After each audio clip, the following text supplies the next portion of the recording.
In early 2025, President Donald Trump made a dramatic return to the White House, stepping back into the Oval Office with a renewed sense of purpose and a bold agenda. The world watched closely, wondering what his second term would bring, especially for America's closest neighbors. Wasting no time, Trump issued a public ultimatum to Canada and Mexico: strengthen your borders or face severe U.S. tariffs. The message was clear and uncompromising, delivered with the same forceful rhetoric that had defined his previous administration. This was not just a policy announcement, it was a warning shot that reverberated across the continent. The threat sent shockwaves through international markets, reviving fears of a trade war that could disrupt the deeply integrated North American economy. Investors reacted instantly, with stock prices tumbling and financial analysts scrambling to assess the potential fallout. The uncertainty rippled through boardrooms and households alike, as businesses and families braced for possible economic turbulence. Trump's plan was clear: impose punishing tariffs on Canadian and Mexican goods unless both countries complied with his border security demands. The threat targeted the very heart of North American trade, putting billions of dollars in goods and countless jobs at risk. For industries dependent on cross-border supply chains, the stakes had never been higher. For Canada and Mexico, the stakes were enormous: capitulate and risk domestic backlash, or resist and face economic pain. Citizens in both countries took to the streets, voicing their fears and frustrations.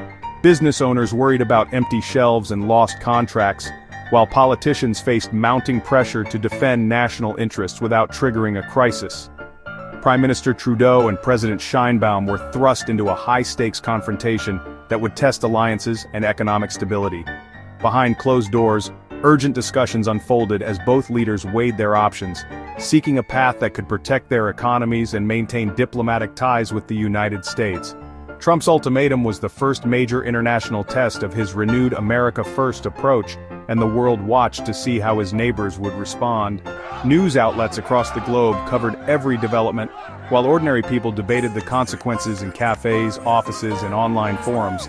The stage was set for a showdown that could redefine North American relations, with the future of trade, diplomacy, and regional stability hanging in the balance. Trump's threatened tariffs were sweeping. He proposed a 25% tax on most Canadian and Mexican imports, a move that sent shockwaves through the business community and political circles alike. The scale of these tariffs was unprecedented, targeting not just a handful of products but a vast array of goods that flowed daily across North America's borders. This included essential commodities like lumber, steel, agricultural products, and auto parts, industries that form the backbone of the continent's interconnected economy. For many companies, these goods are not just exports but critical inputs for manufacturing and construction. In addition, Trump singled out Canadian energy with a separate 10% tariff, directly targeting oil and gas, a vital sector for both Canada and the United States. Energy trade is a cornerstone of the bilateral relationship, fueling factories, homes, and vehicles across the continent. But perhaps the most explosive threat was a 25% tariff on North American automobiles and parts. This move risked hundreds of thousands of jobs, not just in assembly plants but throughout the vast network of suppliers and logistics companies that make up the world's most integrated auto supply chain. The ripple effects would be felt in every corner of the industry. While U.S. automakers received a 1-month exemption, the pressure on Canada and Mexico was immediate and intense. Factories braced for impact, and workers worried about their livelihoods as uncertainty loomed. Trump set a hard deadline for February 4, 2025, demanding swift action.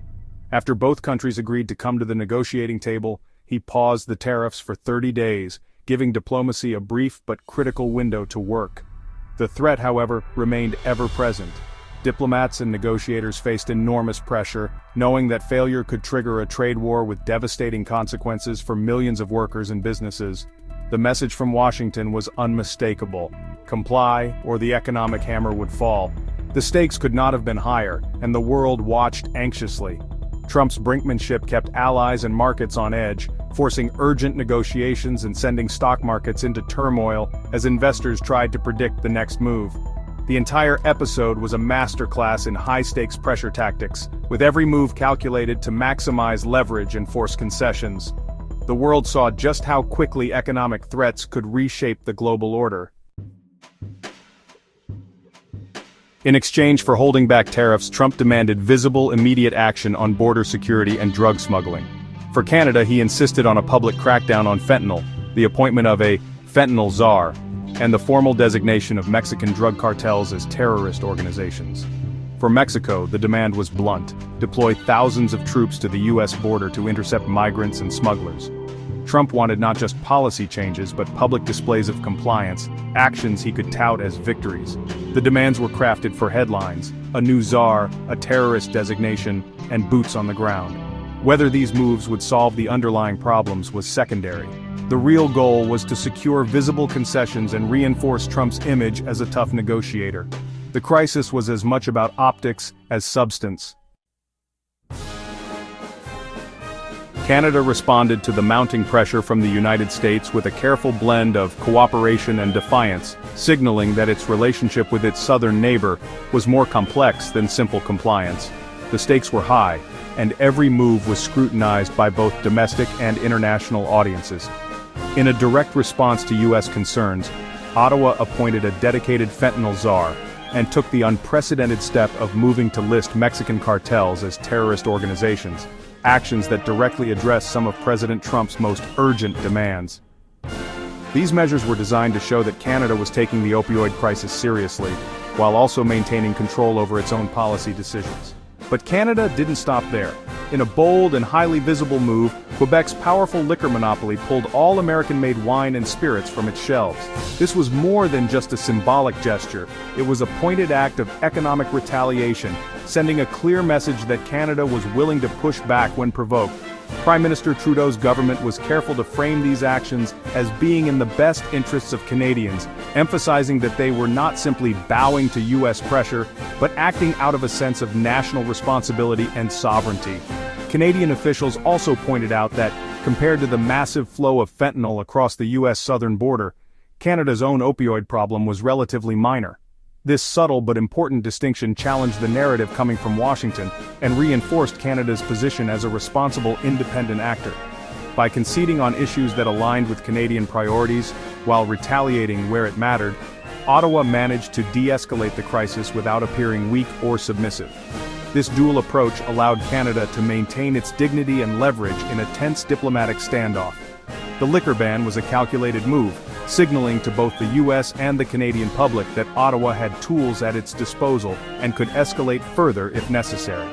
In the end, Ottawa gave Trump a political win he could tout to his supporters, but made it equally clear that Canada would always defend its own interests, no matter the pressure. Through these actions, Canada demonstrated that it had real leverage in the relationship and would not be easily bullied, earning respect both at home and abroad.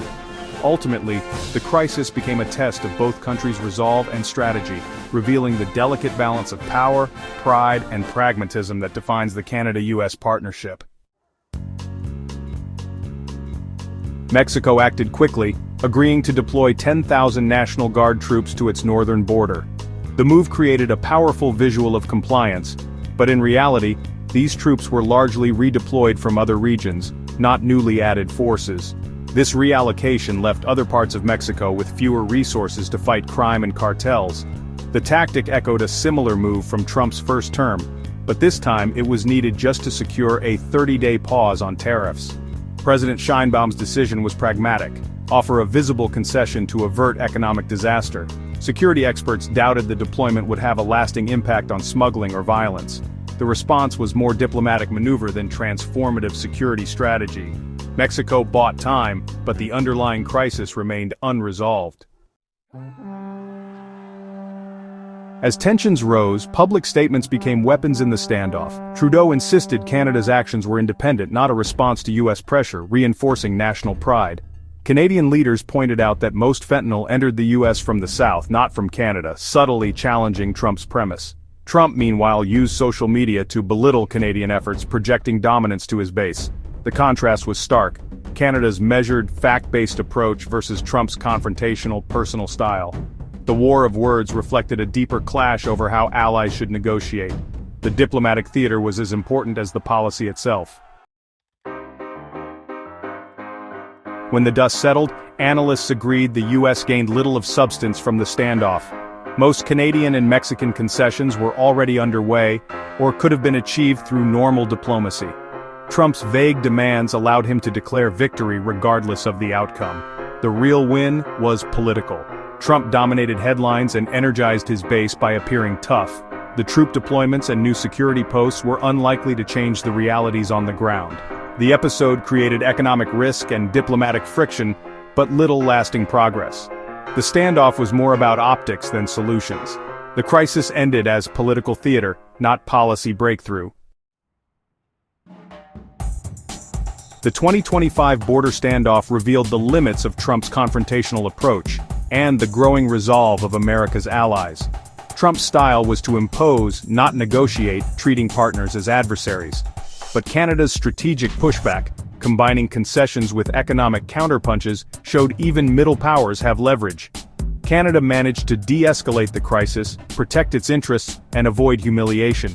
Trump claimed a political win, but the security situation barely changed and U.S. relationships with key allies were strained. The chaos created uncertainty but little real progress.